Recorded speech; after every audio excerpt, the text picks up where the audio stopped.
Are you an undergraduate or a postgraduate student, or someone who is following a professional course to acquire professional qualifications?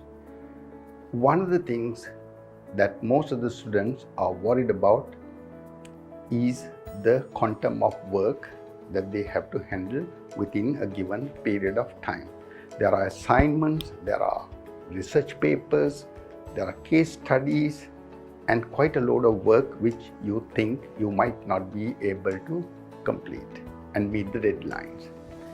And we will show you a simple but a professional way that you can approach these studies, and how to plan and how to organize yourself, and how to learn the citations, referencing, whether it is AP or Harvard.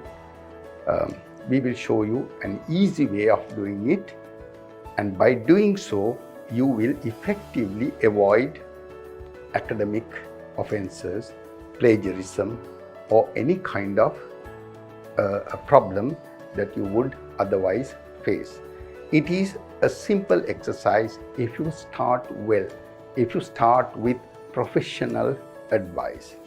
And we have been doing this for many years, and therefore we will show you how you could do your work with the shortest possible time and keep your mind at rest and avoid any kind of stressful periods.